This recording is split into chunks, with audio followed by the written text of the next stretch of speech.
Hey, what's up guys? This is Greg with ASUS ROG, and in this video, we're gonna be doing a gaming system build, but not just any system. This is a Mini-ITX Z390 system build, and it's all kind of built around our ROG Strix Z390-I Gaming motherboard. And of course, we also want to utilize the latest Intel CPU. This is a 9th generation Intel Core i7 9700K, so that'll be good for this system. Also, keeping that CPU nice and cool is the ROG Ryuo all-in-one CPU cooler. This is the 240mm version, and it should fit perfectly in that case and keep that CPU nice and cool. Now, the next component we want to take a look at is probably one of the most important for a gaming system, is the graphics card. We're utilizing the GeForce RTX 2080 Turbo Edition by ASUS. Now, the Turbo Edition has a blower style fan, which we'll show you in a bit, but that's kind of perfect for small form factor builds with kind of limited airflow. Although there is pretty good airflow in this case, and we'll get to that in a bit. Powering the whole system is the Corsair RM850X power supply. 850 watts is probably more than enough than we need for this system, but that's kind of what you want to do when you're coming up with a system build and how much power you need. You want to kind of get a little higher than your need because you don't want it to be working at maximum power all the time. Now, our friends over at Cable Mod were nice enough to send over a whole set of sleeved cables for us, so it's going to look really cool. They even sent us over some sleeve SATA cables, so I don't know if this is a new product they make, but it's the first time I'm building with these, and it should be fun. Now, the last components that we want to take a look at here, we're using a Intel M.2 SSD. It's the 6 series, so that should be plenty of fast, 512 gigabyte. And then we're also using a Toshiba OCZ 1 terabyte drive SSD, kind of to store all of our games and everything. So that'll be cool. And then last, but certainly not least, is the G.Skill Trident Z RGB memory. And this has RGB lighting on the top that works with our AuraSync RGB lighting on the motherboard. So we can control the lighting on this directly through our AuraSync software. Really cool. It's a 16 gigabyte kit, 3200 megahertz. So that should be plenty enough for a gaming system in this day and age. Oh, and the case, of course. This is the NZXT H200i. Now the I means that it has a little module on the back that controls for the fan control and the RGB lighting. There's an RGB lighting strip built in there. And you can of course add additional ones if you'd like to. Now let's go ahead and get started. I think the only tool I'll need is my trusty screwdriver. The first thing we're going to do is tear down this case, take off all the side panels, and get it ready to receive all this hardware.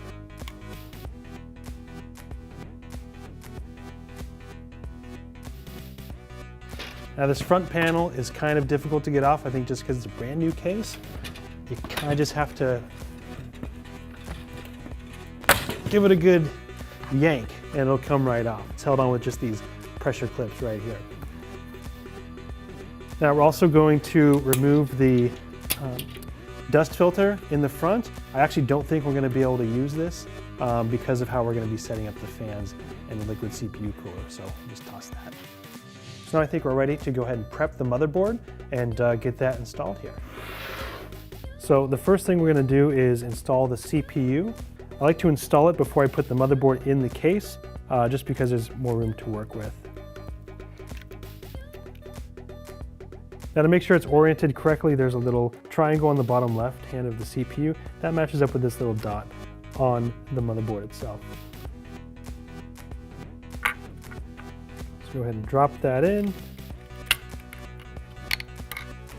This black cover just pops right off, and we're ready to go. All right, so this motherboard has a built-in rear I/O shield, so that makes its installation really easy. Go ahead and pop it right in there. And the motherboard is just held in place by 4 screws, which of course come with the case. All right, so we've got our motherboard in here with the CPU. Next thing we're gonna do is go ahead and install the power supply. Now this case comes with a bracket installed for a small form factor power supply, but since we're using a regular size power supply, we're gonna have to remove that. So let's go ahead and do that.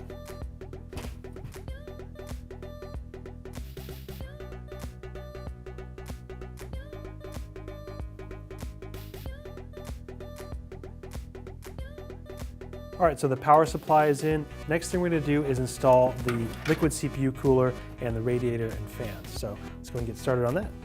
So the first thing we'll do is install the back plate here. It has these 4 sockets here that the standoffs will screw into, and those just go through the motherboard in these 4 holes.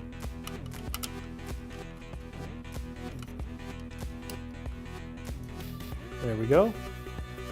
So next step, we're going to go ahead and install these 4 standoffs, and these have the same threads on both sides.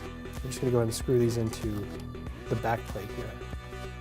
So next we'll go ahead and install the pump unit, and this already has thermal paste pre-applied, so you don't need to add any thermal paste, it just kind of goes right on.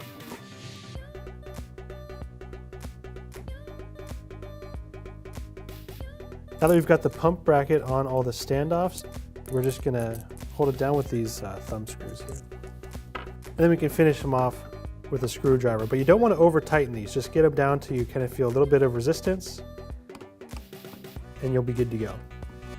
All right, next we're going to go ahead and install the radiator, and we're going to have the radiator on the front, on the rear of the chassis, and the fans are going to be on the outside of the chassis, pulling in cool air from the outside and blowing them through the radiator.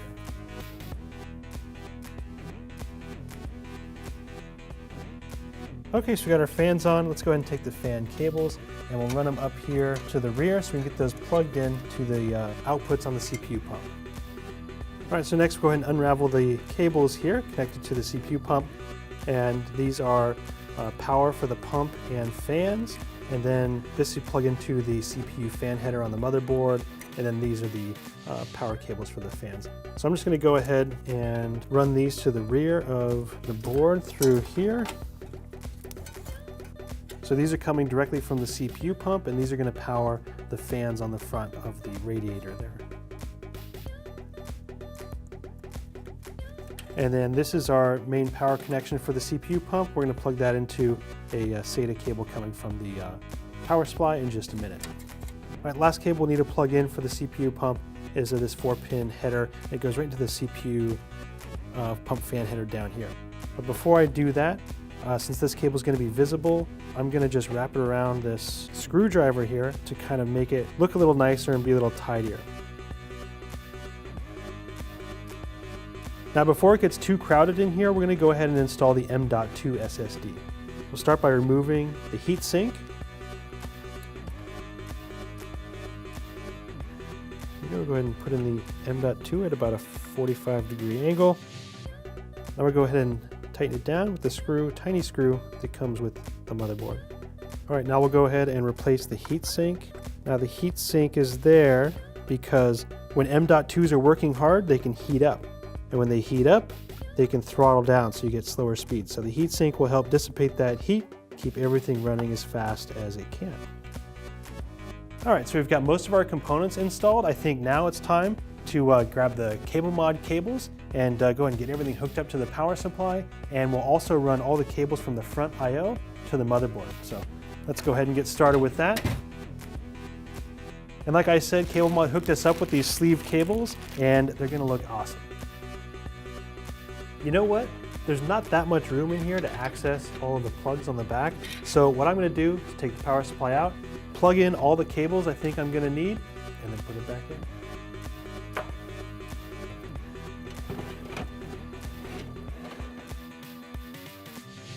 All right, so this is our 24-pin cable here. CPU power cable. PCIe,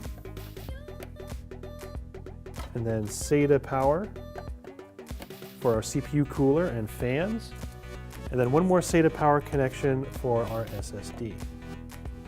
So this should be all of the PSU cables that we need. So we'll go ahead and position the power supply back into place, and we'll lock it down with a few screws.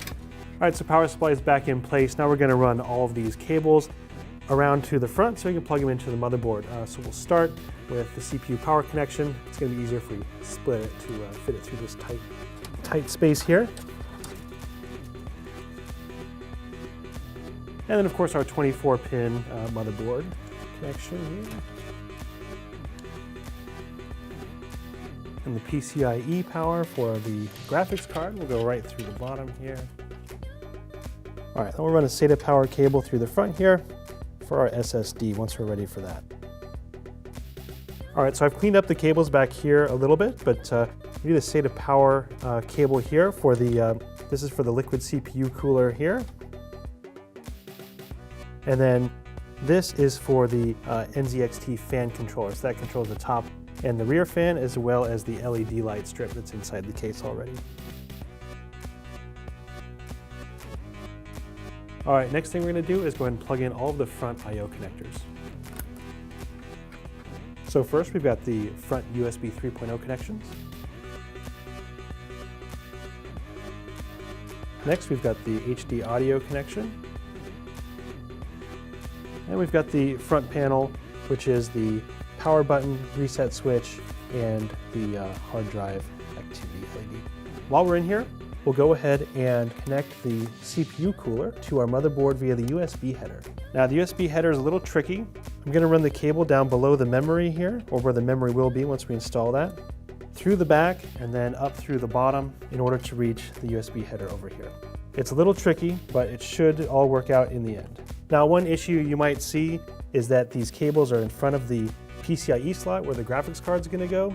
But what we're gonna do is we're gonna run all the cables off to the side here and through this little gap. I know it looks like it's not gonna work right now, but trust me, it'll be fine. So now that we've got almost everything plugged in, wired up, it's time to install the remaining pieces of hardware here. So that includes the memory, the graphics card, and the SSD, and we'll be ready to boot it up.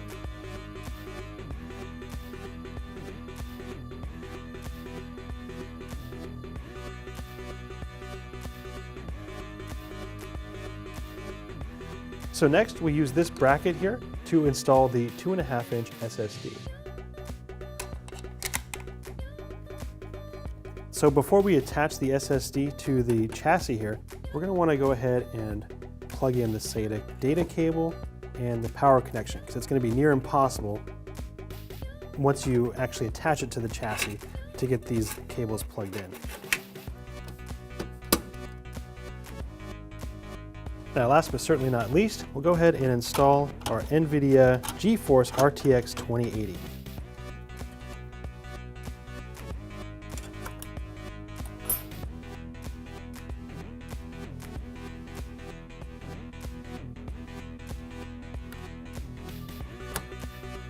Okay, good to go.